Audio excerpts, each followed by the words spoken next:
মঙ্গলবার দুপুর ২টা নাগাদ নকশালবাড়ির ভূমি সমষ্টি উন্নয়ন আধিকারিকের দপ্তরে বিভিন্ন দাবি দাওয়া নিয়ে স্মারকলিপি প্রদান করল জয়েন্ট ফোরাম। চা শ্রমিকদের জমির অধিকার ও পাট্টার দাবি নিয়ে আজ নকশালবাড়ির ভূমি সংস্কার আধিকারিকের দপ্তরে স্মারকলিপি প্রদান করে জয়েন্ট ফোরাম। উপস্থিত ছিলেন জয়েন্ট ফোরামের সদস্য তথা সিটু নেতা গৌতম ঘোষ, সমন পাঠক, রাজু সরকার সহ ৮টি চা বাগানের শ্রমিকেরা। শ্রমিকদের অধিকার পাইয়ে দেওয়ার জন্য, ল্যান্ডের অধিকার জন্মসিদ্ধ অধিকার। এই অধিকার চা বাগানের শ্রমিকরা কেউ ল্যান্ডলেস নয়। চা বাগানের শ্রমিকরা তাদের বংশগতভাবে এই জমি তাদের দখলে আছে ১০০ বছর, ১৫০ বছর, ২০০ বছর ধরে। এই জমি জঙ্গল ঝাড় ভেঙে তারা চা গাছ তৈরি করেছে, চা গাছ রোপণ করার উপযুক্ত জমি তৈরি করেছে। এই নকশালবাড়ি এলাকা বলেন, শিলিগুড়ি মহকুমা এলাকা বলেন, এগুলি ছিল জঙ্গলাকীর্ণ এলাকা। এখানে চা গাছ হতো না, জঙ্গল ঝাড়কে ফেরেই চা গাছ তৈরি করা হয়েছে।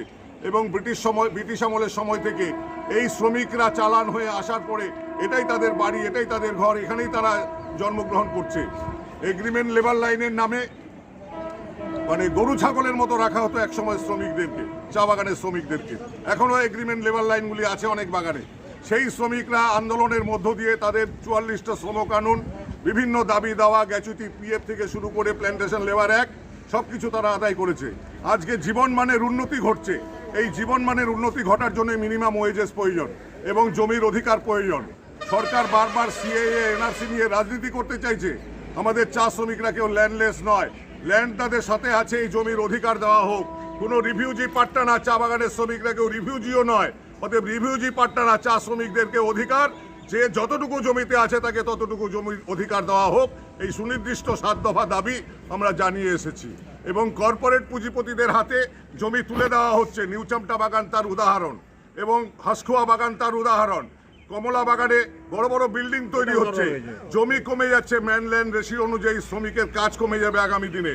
আমরা আশঙ্কিত। এই জন্য এগুলি আশঙ্কা প্রকাশ করে বিএলআরওকে দিলাম ডেপুটেশন। বিএলআরও খুব ভালো সৌহার্দ্যপূর্ণ পরিবেশে তিনি নিলেন, আলোচনা শুনলেন। তিনি বলেছেন যেখানে জানানোর তিনি সেখানে জানাবেন। আমাদের এটা শুরুয়াত।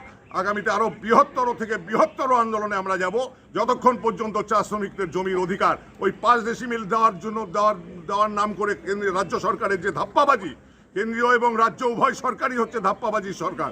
এই দুই সরকারের বিরুদ্ধেই আমাদের চেতাগ্নি। যে ল্যান্ড মনিটাইজেশন পাইপলাইনের যে নীতি মোদী সরকারের, সেটাকে রাজ্য সরকার, দিদি সরকার এটা আরও ক্ষিপ্রতার সঙ্গে কার্যকরী করে চলছে। এর বিরোধিতা আমাদের করব চা শ্রমিকদের নিয়ে। ৪.৫ লাখ চা শ্রমিক তরাই ডুয়ার্স পাহাড় মিলে আমরা সর্বতভাবে এই লড়াই চা সমাজের যে আন্দোলন, এই চা সমাজের আন্দোলনে পরিণত করব। টি গার্ডেন এলাকার সারাউন্ডিং এলাকার মানুষকে নিয়ে চা সমাজের আন্দোলনে পরিণত হবে। এই আমাদের চেতাগ্নি আমরা দিয়েছি।